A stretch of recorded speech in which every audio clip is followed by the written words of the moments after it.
Hello everyone. Muslim and marginalization.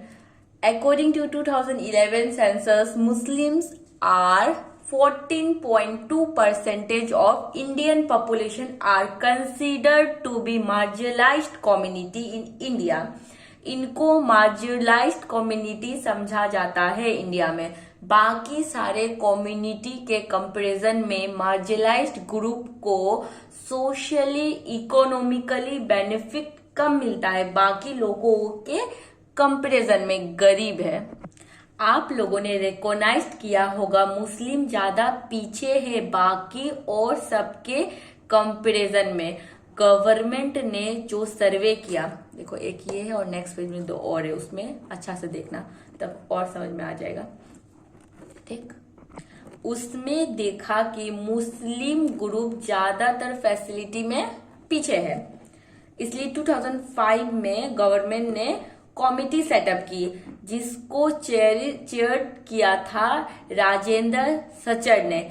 इस committee ने examine किया social economical and education status of Muslim community in India. Rajendra Sachar established किया ये committee इसलिए बनाई ताकि ये देखने के लिए कि किस तरह से जो मुसलमान है उनका सोशल इकोनॉमिकल एजुकेशन स्टेटस क्या है हमारे देश में। ये रिपोर्ट डिस्कस करती है डिटेल में कि किस तरह से मार्जिनलाइजेशन हुआ है इस कम्युनिटी का, सजेस्ट करती है सोशल इकोनॉमिकल एंड एजुकेशनल। ठीक, यहाँ से पता चलता है, देखो हिंदू मुस्लिम क्रिश्चियन ये सब में, ये देखो मुस्लिम्स कितना है इस टाइप का। ये सब सर्वे से पता लगा हमें कि मुस्लिम कम्युनिटी की क्या सिचुएशन है बाकी सारे कम्युनिटी के कंपैरिजन में। शेड्यूल कास्ट और शेड्यूल ट्राइब्स के कंपैरिजन में मुस्लिम कम्युनिटी वो वैसी है ऐसी है, बोलते हैं ना, एक स्टेरियोटाइपिंग एग्जाम्पल है। और एक देखते हैं एवरेज स्कूलिंग है मुस्लिम बच्चे की 7 से 16 इयर्स के बच्चे स्कूल जाते हैं, जो कि काफी कम है बाकी कम्युनिटीज के कंपैरिजन में। मुस्लिम बच्चे बहुत कम स्कूल जाते हैं अगर बाकी कम्युनिटी से इनका कंपैरिजन किया जाए तो। इकोनॉमिक और सोशल मार्जिनलाइजेशन मुस्लिम एक्सपीरियंस करते हैं। जो मुस्लिम के कस्टम्स है, ट्रेडिशन है, इनकी चीजें ना मेन स्ट्रीम के धर्म से काफी अलग होती है। सारे नहीं, मुस्लिम वेयर बुरखा और वो लंबी दाढ़ी रखते हैं, एक टोपी पहनते हैं। ठीक, क्योंकि वो कई बार अलग तरीके से कपड़े पहनते हैं, टोपी दाढ़ी वो सब अलग से आइडेंटिफिकेशन उन लोगों का बन जाता है। बाकी लोगों को लगता है कि ये हमारे जैसे नहीं है, ये भी लोगों को लगता है ये भी कि ये हमारे जैसे तो नहीं है। ये भी एक्सक्यूज कई बार दे देते हैं कि ये हमारे जैसे नहीं है, हमसे अलग है, तो हम इनसे अच्छा से व्यवहार नहीं करेंगे, बिहेव नहीं करेंगे, उनसे डिस्क्रिमिनेशन करने लगते हैं।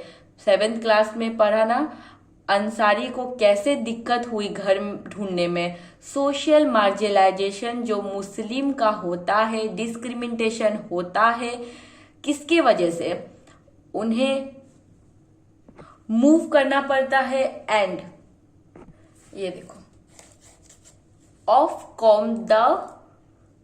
द कम्युनिटी, और उनको कहीं भी रहने नहीं मिल रहा है, तो ऐसे ग्रुप ना आगे पढ़ते हैं तो अलग ही कम्युनिटी बना लेते हैं, गेटो बना के सब मुस्लिम एक साथ रहने लगते हैं। मीन्स उनको कहीं भी रहने नहीं मिल रहा है तो अलग ही कम्युनिटी बना के रहने लगते हैं, गेटो बना के सब मुस्लिम्स एक साथ रहने लगते हैं। तो एक मिसकॉन्सेप्ट बन जाता है कि ये कम्युनिटीज के लोग ऐसे ही है, ये वाली कम्युनिटीज अच्छी है, ये वाली खराब है। इसकी वजह से समाज में डिस्क्रिमिनेशन बढ़ता है, नफरत बढ़ती है, कई बार दंगे भी होते हैं इस वजह से। यहाँ पे देखते हैं रामजन लोग का, में एक मुस्लिम डोमिनेंट एरिया में रहते हैं, ऐसे बता रही स्टोरी में पहले ईद के टाइम में काफी डिस्टरबेंस हो गई थी, एक तरह से धर्म का रूप ले लिया था। मेरे ब्रदर और मैं इफ्तार पार्टी के बाद अपने पड़ोस में गए थे। उन्होंने ट्रेडिशनल ड्रेस पहना था, शेरवानी सलवार। ठीक, जब हम घर आ रहे थे, my brother and I were asked to change our cloth in jeans and T shirt. बदले, मेरे भाई ने क्यों कहा हम अपने कपड़े बदले? क्योंकि हमारे कपड़े ऑड थे, बाकी लोगों से अलग थे। अगर हम इस तरह के सलवार कुर्ता पहनेंगे, अपना ट्रेडिशन वेयर पहनेंगे, तो हमारे साथ डिस्क्रिमिनेशन होगा।